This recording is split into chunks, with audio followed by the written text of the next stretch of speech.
Hello, it's Kathy. Welcome to the first installment of Tarot in the Wild, where I answer your question, what do people ask when they come to a tarot reading, and how can tarot address these questions? So, I thought I would start with what happens if you just don't have a question. You can tell me in the comments if this is a really annoying one to start with. But it does happen quite often, right? People are just curious, or they haven't prepared a question. They just want to know, like, just see what the cards say. I'm open to hearing whatever. So I deal with that in one of two ways.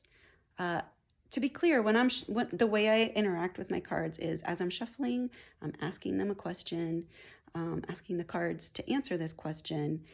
So if we're doing like at an event where we're doing quick 3-card readings, the question then becomes, what message does this person need to hear right now?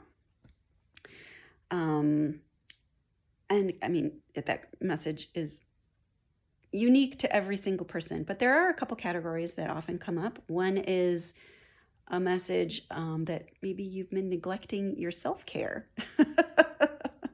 I mean, a lot of us are doing that, right? So in that case, it'll show you, it's not like you don't know you're neglecting your self-care, but tarot is just going to call you out on it and be like, we know you know, but knowing is not doing. Get on it. Okay? So there's that. Another category that often comes up with these messages is kind of validation of what you're going through. Like, a lot of people are going through some crap right now. And so it'll show you that the message is, yes, I see you. I see that you're dealing with whatever it is here that you're dealing with. And you're doing a great job. Keep it up. It's really validating. It shows you that, yes, you're doing what you need to do. You're going to get through it. And I love when that kind of message comes up because the relief on people's faces is just phenomenal. Okay, so, I mean, there are lots of other kinds of messages, but when we're doing a quick 3-card message, we ask the question, what message does this person need to hear? So if you've booked a longer reading, we're gonna go into a bit more depth. We're not going to do a 3-card reading. I'll usually do what's called a Celtic cross, which is an overview of a situation.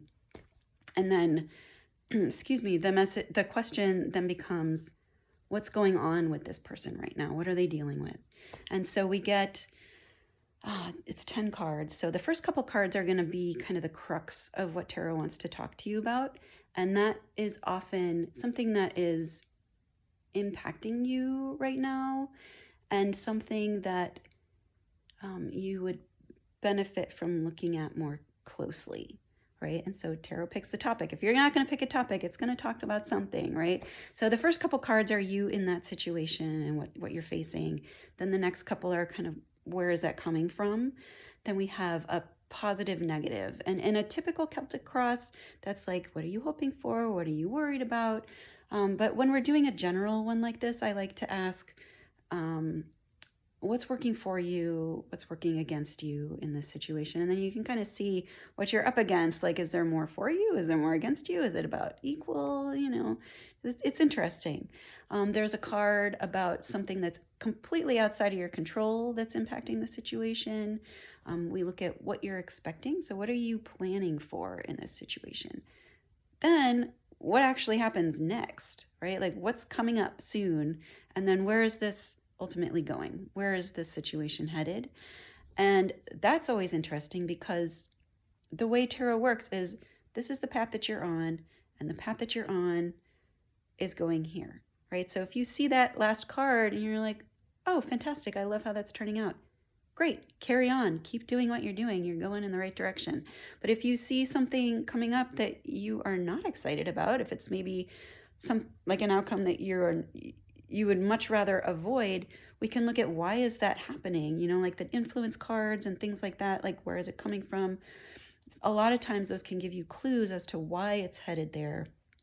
And if not, we can just simply ask, how can you avoid that situation? How can you turn that around or lessen the impact, or even sometimes just knowing that it's coming up is really helpful because you can prepare for it. You're like, oh, that's where it's headed.